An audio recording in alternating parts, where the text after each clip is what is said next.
Well, hello, and welcome to my Scarlet Nexus review.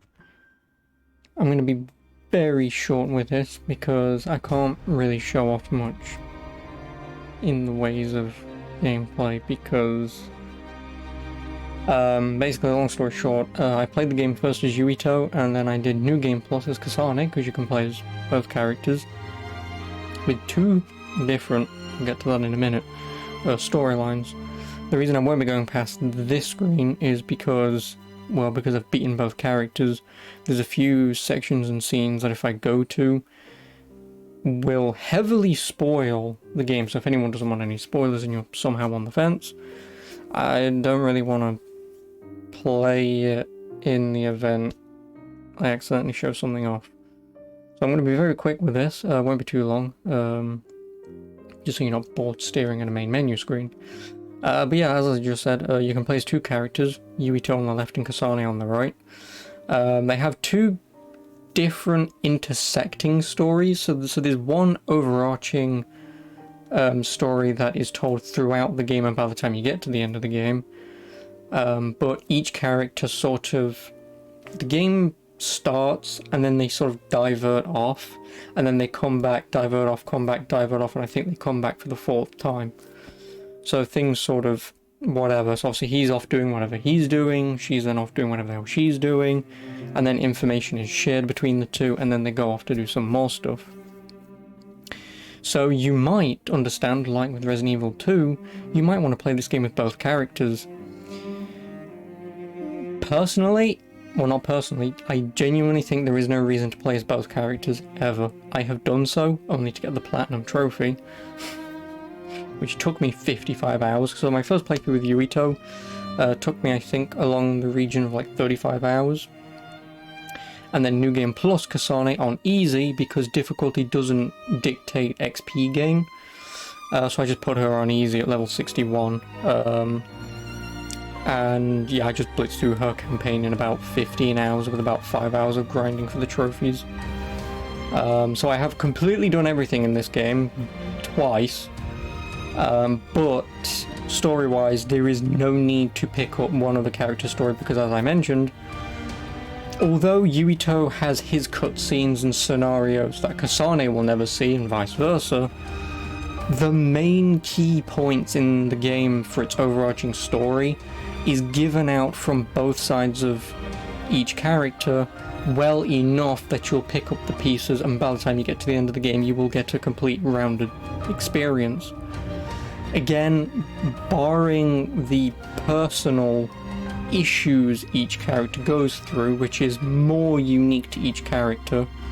So again, obviously Yuito will have his own thing that is mentioned in Kasane's story if you play as her, but it's not felt because you're not playing as Yuito, and same with Kasane, she has her issues that she has to deal with, is conveyed to Yuito, but it's only really mentioned and obviously not felt because it's her as a character. So if you do play this, I would only necessarily recommend playing as one character. If you do love this game, it's not necessarily bad to play as the second character. I still kind of enjoyed seeing the unique scenes on Kasane's side and filling in a few more details that the game doesn't really hand over. But again, playing as one character is more than enough, and I will admit playing as Yuito is probably the best. Just because he has a few more twists and turns than Kasane has, but then on the flip side, Kasane has one overarching story. So Yuito has his story that's unique to him, but it has a few twists and turns that things happen, then other things happen, and more things happen. So he gets a lot of details sort of thrown at him as the game progresses. Kasane has sort of one objective that she needs to focus on, and that's her story in a nutshell. So I prefer Yuito's because it feels like the game was meant for him and more well-rounded towards him. But then I kind of like Kasane's because she has a very clear focus story in who she is and what she wants to do. But again, Yuito, kind of a crappy character, I will admit.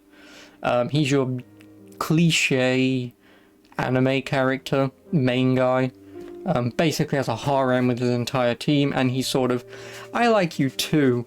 So, you know, the cliche male hero, whereas Kasane is more of a hot-headed, I don't care kind of character. By the end of the game, she kind of progresses and comes out of that.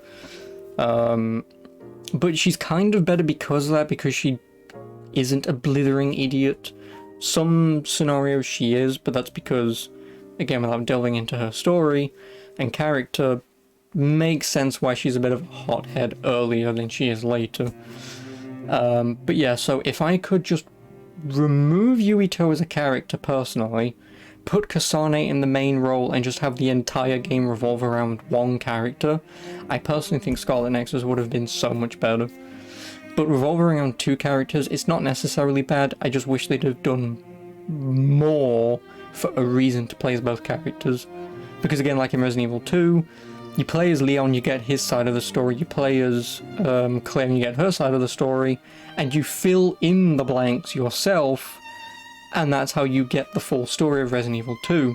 This doesn't. This conveys all the information between both characters, so that's good. But on the flip side, it makes you give no reason to play as either character. So yeah, that's kind of just my 2 cents on the story. Combat's decent. It's kind of lackluster at the beginning of the game. And if you really want good combo moves, like not in the depths of say Devil May Cry, but if you want half-decent combo moves, you do really have to focus on one tree out of all of them. There's 5 to begin, there's 3 to begin with, you get 2 later on, obviously it's more abilities unlock, you know, the usual stuff, like in Devil May Cry, you get a new weapon, you get new upgrades. So the same thing happens in this, you start with a few upgrade trees, and then you get 2 more as you play. By the end of the game, you finish at about 60-61, at least I did, and that's more than enough to get, I suppose, 3 to 4 trees completely done. But if you do experiment and go with a few of them and try and fill out as much, you will probably do about 85% of the skill tree by the end of the game. And then you do have to grind for like 6 hours to get to level 80 to get the last of the skill trees. But again, by that point, if you're not going for the trophies like I did, grinding's pointless. But yeah, so if you want if you want a better combat experience, there is one tree that you would want to focus on just to get some more aerial combat moves, because the aerial combat is my problem with this game. Is obviously you get some flying enemies, as you do with most games, and the only way to fight them is by tapping square and X at the same time, or X and A at the same time, to do an uplift, and then you can only hit twice, and then you fall straight to the ground. So if you don't focus on your sort of combat tree move, then any flying type enemy will just be really annoying to fight, because that is your only move. Slice up into the air, hit twice, fall down. It is extremely obnoxious and annoying. Partly my fault because I didn't upgrade that tree, but that's because the other 2 trees that you get at the beginning of the game I felt had more importance with your characters, your abilities that you get, your team's abilities. So I felt that was much better than focusing on a few combat moves, you know, getting myself and my team's abilities a little stronger early. But again, some experimenting. There isn't a respec tree or ability, which is kind of upsetting. So I guess if the developers are watching this, I would love if you could update this game.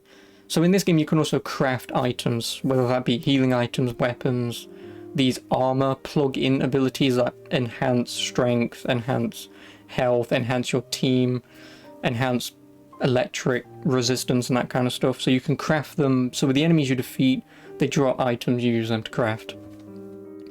So the developers, if you somehow watch this, I would love if you update this game to add in a respec upgrade that is hard to craft, so it does require the S rank materials, but if you get lucky enough and you have the materials and you feel like you want to respec, you at least have the materials to craft the respec token to use on yourself to then respec your tree. Because with any games like this, having a respec option is nice. I'm not a fan of respec options being free. So again, having a material-based one that is hard to come by and rare with S rank materials to combine together would be a very nice addition. But yeah, I don't really have anything else to say, I suppose, because like I said, I didn't really want to keep you too long. Is this game worth buying? Yeah, I'd definitely say so. I mean, obviously, if you've already bought this, you won't be watching this anyway, but if you're on the edge, if you're into anime games and you're on the edge, I would say full price might be a decent price if you know you're going to be willing to play as both characters. If you're only going to play this game once with either character, again, I would probably say obviously wait, as with most games. And I'd say around the £30 mark, £35 mark in this game would definitely be a steal at that price. I've definitely enjoyed it, and at first, when I started New Game Plus to get those trophies, I thought that it would be a bit of a chore. But I've actually kind of enjoyed it, playing it twice and putting 55 hours into this. It's been a little while since I've picked up a game like this and put a decent chunk of time into something, and it's had its ups and downs, you know, it's had its cliche anime moments, and as someone who doesn't play a lot of anime games for that very reason, I've managed to push through some scenarios where it's a bit sort of, really? So, but yeah, so I can kind of recommend this to definitely anime fans. If you're not an anime fan and you're on the edge, I would probably say just ignore this game. It's all right, but again, it's probably not something that I would tell anyone to rush out and play immediately. But again, if you're not an anime fan and it looks interesting, the £15-20 mark again would be a steal any cheaper, and obviously is your just daylight robbery. But yeah, without further ado, I hope this review's been informative. Again, leave any comments if you have any questions. I'll try and answer them to the best of my ability. And I do apologize again that you've only had to sit here at the main menu. Sorry about that. Only in passing, the soundtrack to this game is actually pretty decent. It does have some weird dubstep-y moments, which, not a fan of dubstep, so I'm kind of a bit on the edge about. But for the most part, most of the tracks, I'd say a good 90% of the tracks, are top quality anime stuff like the one if you've been listening to now. But yeah, anyway, I hope you've enjoyed this review. I'll be back in like 2 seconds, because I'm going to do the Ratchet and Clank review. But I hope you've enjoyed this, and obviously I'll leave a link down below to part 1 of my Yuito or my New Game Plus Kasane playthrough. So I hope you enjoy, and I'll see you in the next one. Ta-ta.